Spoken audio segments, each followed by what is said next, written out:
the shadow you can't escape. When the soul begins its descent into light, there's a kind of shift that doesn't look like awakening. It doesn't come with peace, clarity, or cosmic bliss. It doesn't feel like expansion or alignment. Instead, it feels like everything is collapsing. You lose your sense of direction. The things that used to bring you joy feel hollow, meaningless. The people around you can't seem to understand what's happening to you. And even you struggle to explain it to yourself. This isn't just a bad week or a dark night of the ego. This is something deeper. This is a rare, sacred, and terrifying process, a dark spiritual shift. Not everyone goes through this, not in this lifetime. But when it begins, it doesn't ask for your permission. It doesn't wait for the perfect timing. It pulls you inward, downward, into parts of yourself you didn't even know existed. And while it may feel like you're lost or breaking apart, what's really happening is far more profound. You are being reconstructed from the inside out.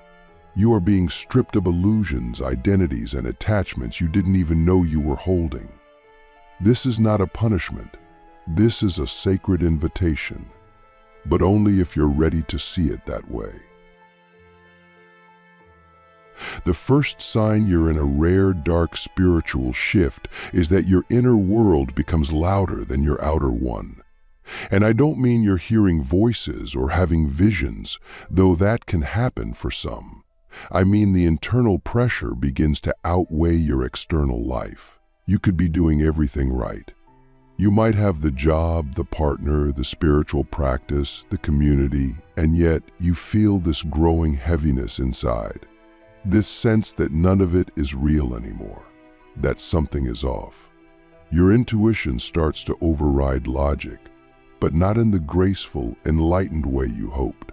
Instead, it feels like confusion, like unexplainable grief, like a strange homesickness for something you've never experienced in this life. You begin to withdraw, not because you're depressed, but because your soul is preparing to show you something inside, something raw.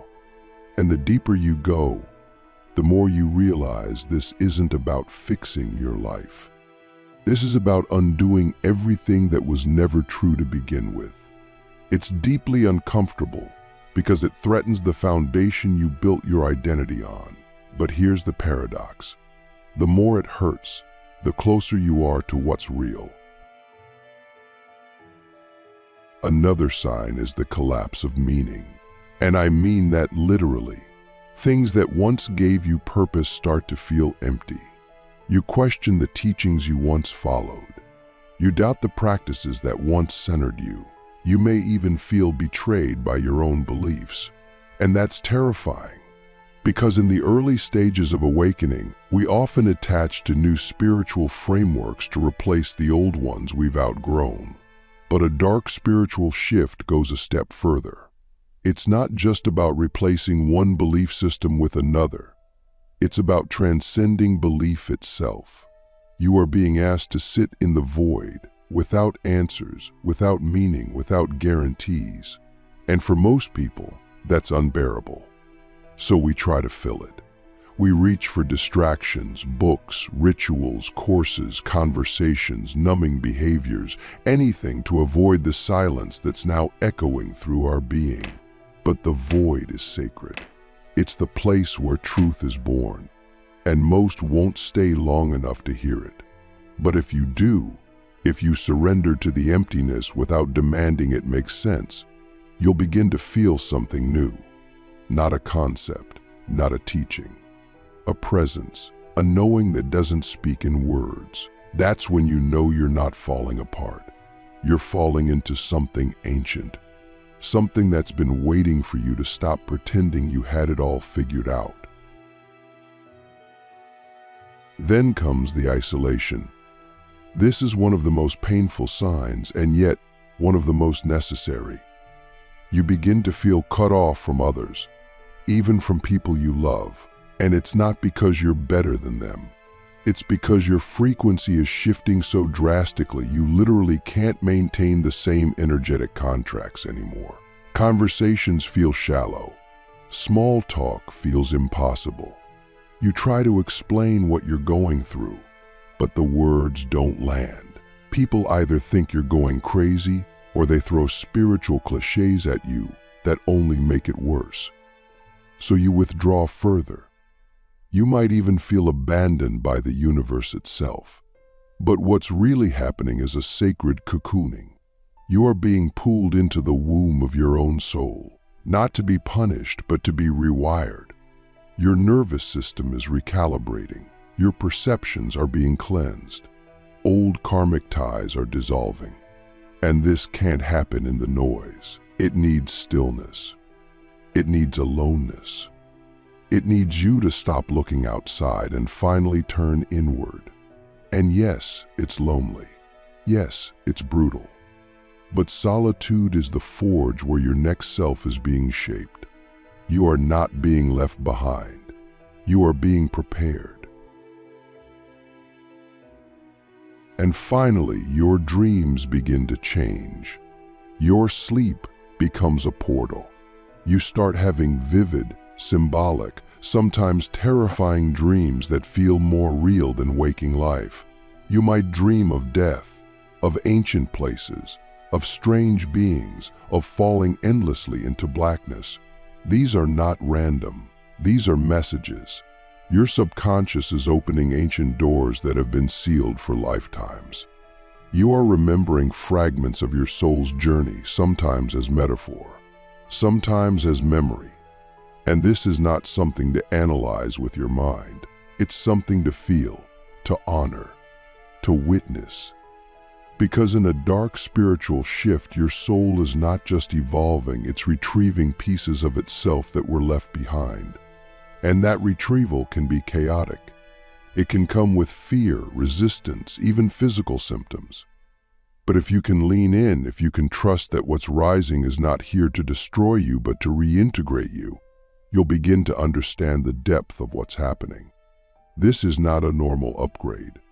This is not a trendy awakening. This is a rare, sacred, soul-level metamorphosis. And if it's happening to you, you didn't choose it randomly. You were called. The only question is, will you answer? The soul's descent, why everything feels broken, and why that's a sacred sign you're closer than you think.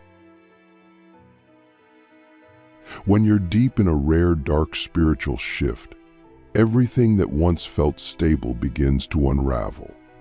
It's not just your job, your relationships, or your lifestyle. It's your very sense of identity. You wake up and no longer recognize the version of yourself you used to be. The ambitions you once chased feel foreign. The roles you played, daughter, son, teacher, leader, healer, partner, they all begin to dissolve. And at first, it feels like death. Because in a way, it is. It's the death of the false self, the one you built to survive, to be loved, to succeed, to belong. But here's the truth hardly anyone wants to admit. Awakening is not always about becoming more. It's about unbecoming everything that isn't you. And that process is violent in its honesty. It strips you of your comfort. It tears through your illusions. It exposes every mask you've ever worn. And the more you resist this falling apart, the more painful it becomes.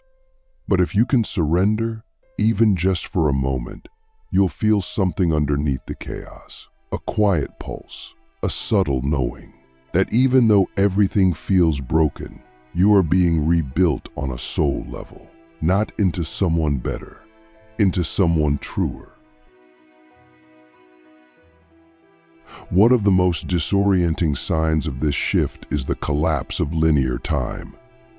You may find yourself forgetting what day it is. Hours pass like minutes or drag like eternities. You begin to feel detached from the calendar, from routines, even from your own memories. It's like your soul is no longer operating on the same clock as the world around you. And that's not a mistake, it's a recalibration. During a dark spiritual shift, your consciousness begins to move beyond the confines of linear time and into what mystics have always called deep time, a state where past, present, and future start to blur. This is why you might suddenly remember a childhood trauma you'd buried for decades, or feel grief for something you haven't lost yet. You're moving through lifetimes of energy and moments. Your soul is clearing density that was never yours to carry. And this can feel overwhelming, even maddening, especially when your logical mind tries to make sense of it. But logic was never meant to lead you through the underworld. Only presence can. So the next time you find yourself lost in the spiral of time, ask yourself, what if I'm not losing control? What if I'm exiting a prison I didn't know I was in? Then there's the emotional volatility. One moment you feel profound peace, like you've touched the edge of the divine. The next, you're drowning in rage, sorrow, or despair. And it doesn't make sense. There's no clear trigger. It's not tied to any external event. It just rises out of nowhere, raw and unfiltered, and demands to be felt. This is one of the most misunderstood aspects of the dark shift. We've been taught to fear our emotions, to pathologize them, to manage or suppress them. But in this space, your emotions aren't problems, they're portals. Each wave of feeling is carrying ancient energy, karma, lineage patterns, soul contracts that your system is finally ready to release. And it won't always be graceful. Sometimes it will be loud. Sometimes it will be ugly. Sometimes you'll cry for no reason or scream into your pillow at 3 a.m. And guess what? That's sacred. That's holy. That's the sound of your soul breaking free from centuries of repression. Don't try to make it smaller. Don't try to tidy it up for Instagram. Let it be wild. Let it be real. Because the intensity you're feeling isn't a breakdown, it's birth. And birth is always messy. Another unmistakable sign you're in a rare dark spiritual shift is the sudden surfacing of old wounds you thought you had already healed. You may have spent years doing inner child work, trauma therapy, shadow integration, and yet here they are again, raw and pulsing as if you've never touched them. But this isn't regression. This is depth. You're not going backward, you're going deeper. You see, most healing journeys begin on the surface. We deal with what we can handle. We apply the tools. We soothe the pain. But a rare dark shift pulls you into the root. It reveals the parts of the wound that live in your bones, your blood, your energetic blueprint. This is not about repeating the work. It's about completing it. And to complete it, you must feel it from where it began, not from where it ended. That means revisiting old pain with new eyes. Not to re-traumatize yourself, but to liberate the parts of you that got trapped in those moments. The child, the victim, the rebel, the shadow. All of them are rising now, not to haunt you, but to come home. Can you meet them with compassion instead of shame? Can you hold space for them without trying to fix them? Because healing doesn't always mean changing what happened. Sometimes it just means finally being present for it. And perhaps the most mysterious sign of all is the deep, unshakable sense that something is watching you, not in a paranoid or fearful way, but in a profound, sacred way. You start to feel the presence of something larger moving through your life. You might call it your higher self, your guides, the divine mother, source, God. It doesn't matter what name you give it. What matters is that you feel it, not as an idea, but as a living intelligence orchestrating your transformation.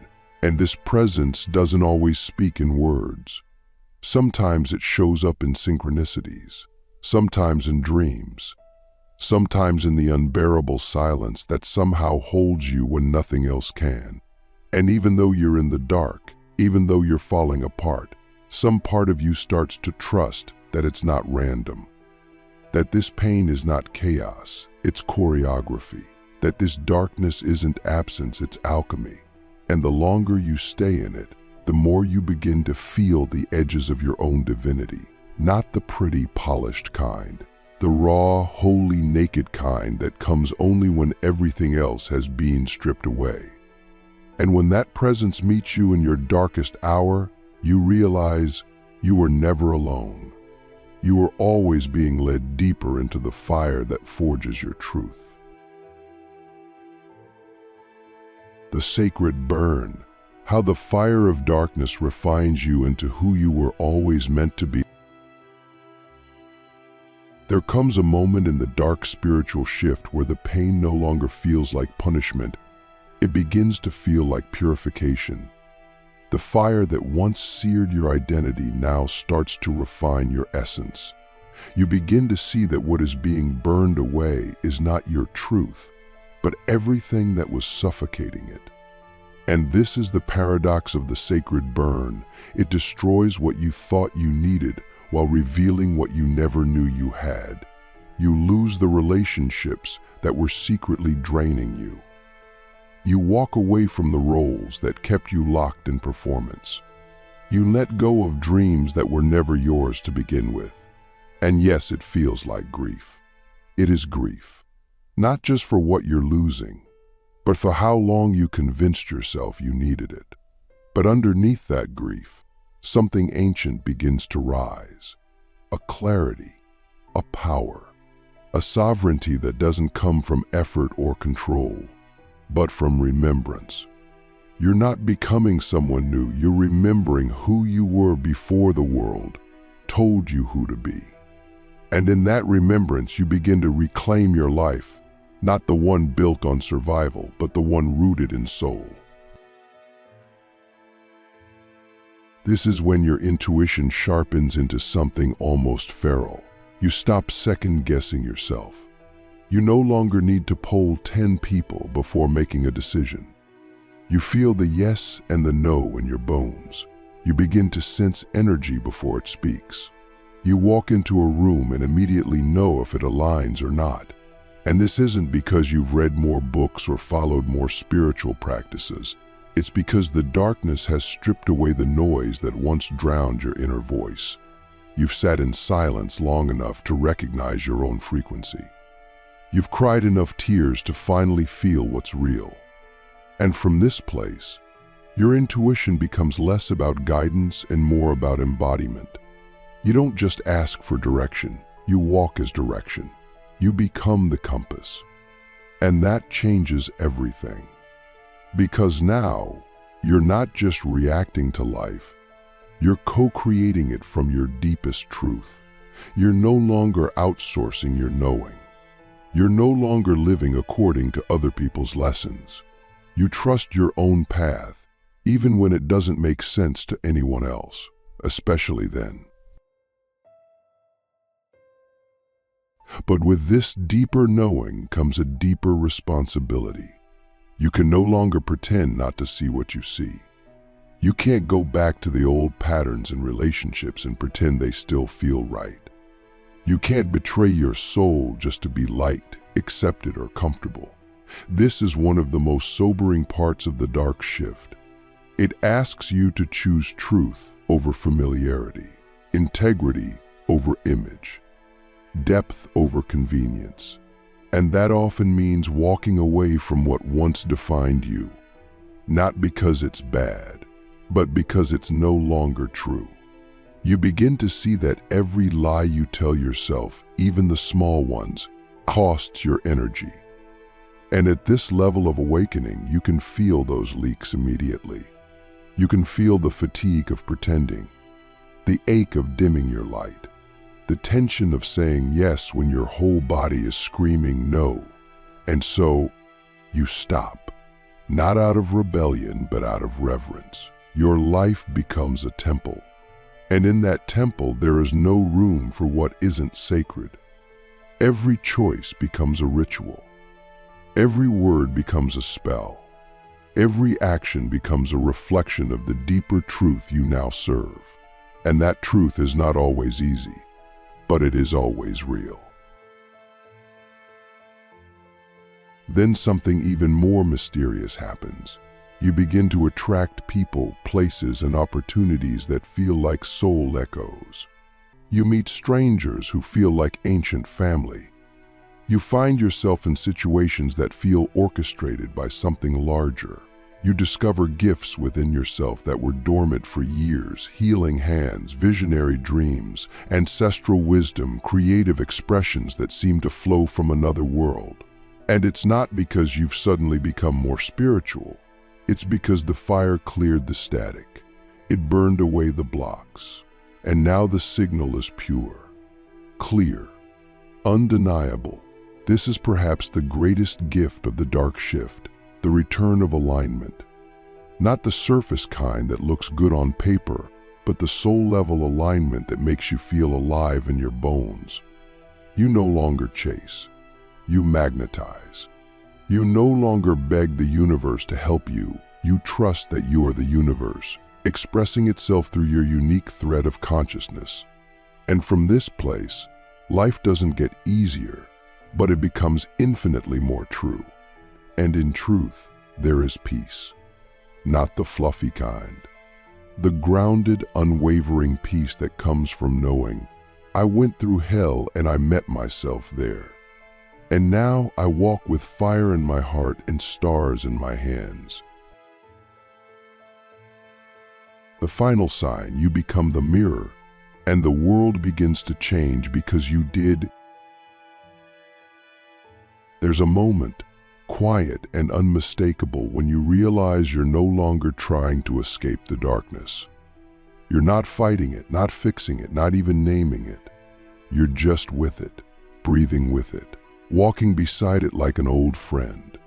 And that's when the final shift begins to occur. Not outside you, but through you. You stop looking for signs and start becoming one. The people around you begin to respond differently. Not because you're preaching or teaching, but because something in your presence now speaks what words never could. You've become the mirror, and that's the last and most sacred sign of this rare shift. You reflect people back to themselves, not their masks, not their roles, but their essence. And it doesn't always make you popular. In fact, it often makes people uncomfortable, because your very presence now confronts what others are still avoiding. But it's not your job to be comfortable. It's your role to be clear. Clear in your energy, clear in your choices, clear in your being. And when you become that clear, the world around you can't help but shift in response. You stop trying to change the world, and you realize you are it. This isn't about ego. This is about embodiment. You've walked through the fire, and now you carry it with grace. This final stage is not about perfection. It's not about having it all figured out. It's about living from a place so honest, so stripped, so real, that even your flaws become sacred. You no longer seek to impress. You seek to express. You're not chasing healing, you're living as wholeness in progress. You don't need to broadcast your journey, because your energy speaks louder than your story. You're no longer fueled by fear or shame or the need to prove anything to anyone. You've made peace with your shadows. You've accepted your past. You've reclaimed your innocence. And now, every breath is an offering. Every choice is a prayer. You realize that every moment, no matter how ordinary, is an opportunity to live in sacred alignment. You feel the divine not in temples or texts, but in the way you pour your tea, the way you listen without interrupting, the way you say no with love and yes without fear. And in this space, you stop needing signs from the universe, because you are the sign. You are the confirmation. You are the miracle that proves transformation is real. And here's the twist. No one tells you. The world doesn't change first. You change. And then everything you see, feel, touch, and know begins to reflect that shift. You still face challenges. You still feel grief, anger, uncertainty. But now, you meet them differently. They don't shake your foundation, they deepen your roots. You stop resisting life's waves and learn to surf them. You stop asking, "Why is this happening to me?" and start wondering, "What is this awakening in me?" You stop trying to manifest from the ego and start creating from the soul. And the world responds. People start to open around you. Opportunities arise from unexpected places. You speak less but say more. You do less but accomplish more. Why? Because you're no longer fragmented. You're aligned. And alignment is the most magnetic force in the universe. It doesn't chase. It doesn't convince. It simply is. And that beingness, that grounded, silent power, is what transforms lives more than 1,000 teachings ever could. You've become the sermon. You've become the sanctuary. You become the space where others remember who they are. So if you're in the dark right now, if you're lost, grieving, unraveling, doubting everything you thought you knew, congratulations. You are not broken. You are becoming. You are walking a path that only a few ever dare to tread. And yes, it's painful. Yes, it's lonely, but it's also holy. And the deeper you go, the more you'll realize that the darkness was never the enemy. It was the doorway, the initiation, the sacred descent that leads not to despair, but to truth. And in that truth, you don't just find yourself, you remember that you were never separate to begin with. You are the light you've been searching for. You are the answer to your own prayer. And now you carry that light, not to escape the world, but to illuminate it. Quietly, boldly, unapologetically. One breath, one choice, one sacred moment at a time.